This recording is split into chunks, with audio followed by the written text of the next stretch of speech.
छत्तीसगढ़ के बस्तर के घने जंगलों में जहां भारत के सबसे खतरनाक नक्सली रहते हैं, उस जगह का नाम है अबुझमाड़।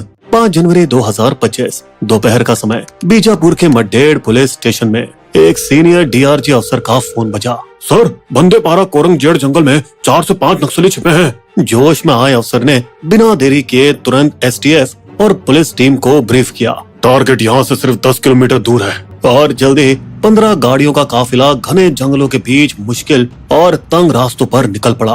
काफिला अपने टारगेट से 1 किलोमीटर पहले ही रुक गया, जहाँ से रोड खत्म हो गई और घना जंगल शुरू हो गया। जवानों ने बिना शोर किए एक एक कदम फूंक फूंक कर चलना शुरू किया। फिर बिना कोई आवाज किए सावधानी से 800 मीटर तक जंगल में आगे बढ़े। हर कोई सतर्क था और उनकी बंदूकें हमला करने को तैयार। जैसे ही चीफ कमांडर ने माओवादी ठिकाने को देखा, उन्होंने अपना हाथ उठाकर सबको रुकने को कहा और अपनी टीम को एरिया घेरने का इशारा किया। जैसे ही जवानों ने अपनी अपनी पोजीशन ले ली, फिर कमांडर ने जवानों को निर्देश दिया, जब तक मैं आदेश न दूं, कोई फायर नहीं करेगा। धीरे धीरे जवानों ने अपना घेरा कसना शुरू किया और निशाने की ओर बढ़ने लगे। लेकिन नक्सली भी कम नहीं थे। उन्होंने या तो उनकी मौजूदगी को भांप लिया होगा या उन्हें आते देख लिया होगा और उन्होंने पहली फायरिंग शुरू कर दी और सुरक्षा बलों को अचानक इस हमले से चौंका दिया। बहादुर जवानों, दिखा दो इन हरामियों को अपना जलवा। फायर! इसके साथ ही एक भयंकर लड़ाई शुरू हो गई जो घंटों तक चली। हमारे जवानों को पहली सफलता मिली और 2 नक्सलियों को ढेर किया गया, जिनका उन्हें अनुमान तब लगा जब नक्सलियों की बंदूकें शांत और गोलीबारी बंद हो गई। लेकिन टिप ऑफ में कम से कम 4 लोग छुपे बताए थे, इसलिए पूरी आशंका थी कि अंदर और भी थे। या तो वे रात होने का इंतजार कर रहे थे या घायलों की देखभाल। शाम 4 बजते ही जंगल में घना अंधेरा हो गया था, इसलिए फ्लड लाइट्स लगाई गई, जिनकी रोशनी सीधे नक्सलियों के ठिकाने पर जा रही थी ताकि कोई रात में भाग न सके। पूरी रात जवान अपनी चौकन्नी आंखों से ठिकाने पर नजर गड़ाए हुए थे। अगले दिन सूरज उगाई था कि माओवादियों की झोपड़ी से आग निकलने लगी और गोलीबारी फिर शुरू हो गई, जो कि इस बार 8 घंटे तक चली, जो दोपहर 1 बजे जाकर खत्म हुई। तब तक 3 और नक्सली मारे जा चुके थे, जिनमें 2 महिलाएं भी थी। लेकिन यहाँ दुख की बात ये रही कि DRG head constable Sannu Kumar duty के दौरान शहीद हो गए। जब हमारी विजय टीम बेस पर लौटने की तैयारी कर रही थी, तो उन्होंने पहले सुरक्षा नियमों का पालन करते हुए रोड ओपनिंग पार्टी भेजी, जिसमें 15 से 20 जवान या सीआरपीएफ के लोग होते हैं। ये खोजी कुत्तों और मेटल डिटेक्टरों के साथ पैदल ही रास्ते पर छानबीन करते हैं और ये पक्का करते हैं कि सड़क के किनारे कोई आईईडी बम या जंगल में कोई नक्सलवादी छुपा तो नहीं है। आरोपी टीम के ऑल क्लियर देने के बाद ही काफिले की पहली 8 गाड़ियां 100 मीटर की दूरी बनाए रखते हुए रवाना हुई। प्रोटोकॉल के अनुसार 15 मिनट बाद बाकी 7 गाड़ियां भी निकली। 24 घंटे की भयंकर मुठभेड़ के बाद जवान अपनी जीत से काफी खुश थे। दोपहर 2:15 बजे 8 गाड़ियों की पहली टुकड़ी अम्बेली गांव के पास कुडरी बेदरे रोड की तरफ मुड़ी, अपने प्रोटोकॉल को फॉलो करते हुए, जहां उन्हें वापसी दूसरे रास्ते से करनी थी।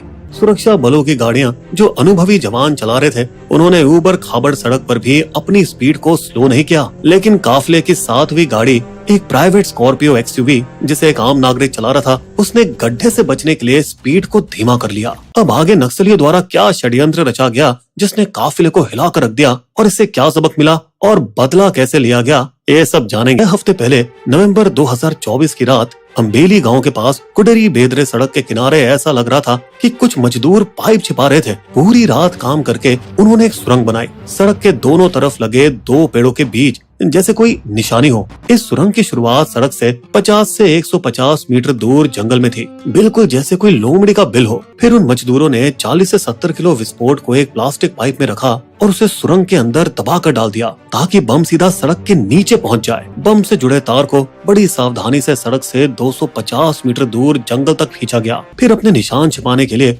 उन्होंने गड्ढे को मिट्टी से ढक दिया, सूखी पत्तियां और टहनियां डाल दी और सुबह होने से पहले गायब हो गए। 6 हफ्ते बाद जब 5 जनवरी के ऑपरेशन का टाइम आया, तब उस समय वहाँ घास इतनी घनी हो गई थी कि तारें पूरी तरह से छिप गई। ये वही टाइम था जब जवान सफल एनकाउंटर करके वापस लौट रहे थे। सुरंग खोदने वाले माओवादियों में से एक, जो उन 2 पेड़ों की निशानी से सुरंग की जगह जानता था, वो उस गुप्त स्थान पर पहुंचा जहां उसे उम्मीद थी पक्का सुरक्षा बल इसी रास्ते से लौटेंगे।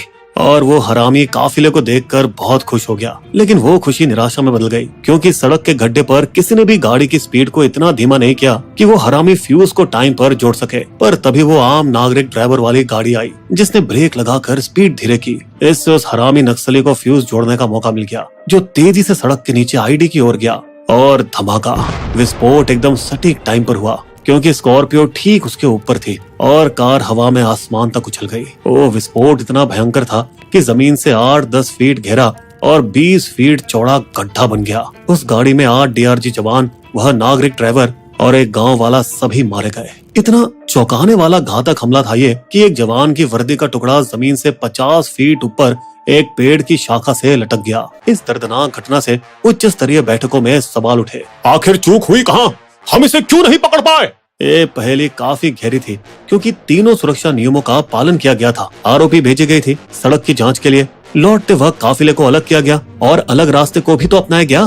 और इस धमाके से सिर्फ 5 दिन पहले 1 जनवरी 2025 को मुस्तैद आरोपी जवानों ने एक ही दिन में 2 जगहों से 13 आईईडी बम भी बरामद किए थे। तो फिर इस बार ऐसा क्या हो गया?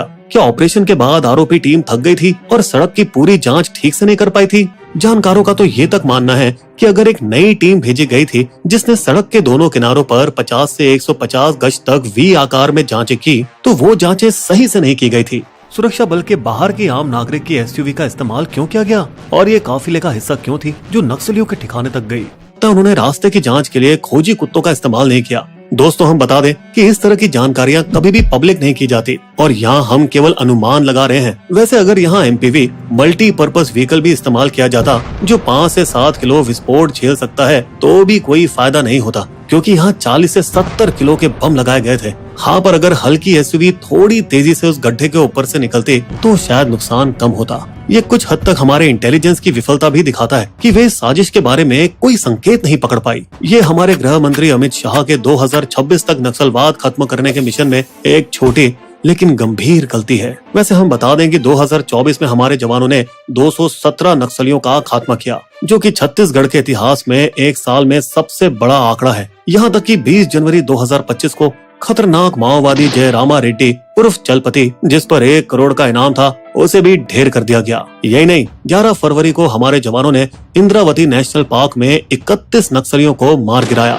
जो कि सालों से नक्सलियों का सुरक्षित ठिकाना बना हुआ था। हमारे जवान एक बेहद ही मुश्किल युद्ध लड़ रहे हैं, लेकिन चाहे वो कितने भी थके हों, सुरक्षा नियमों का पालन सख्ती से किया जाना चाहिए क्योंकि एक छोटी सी गलती हमारे वीर जवानों की जान की वजह बन सकती है।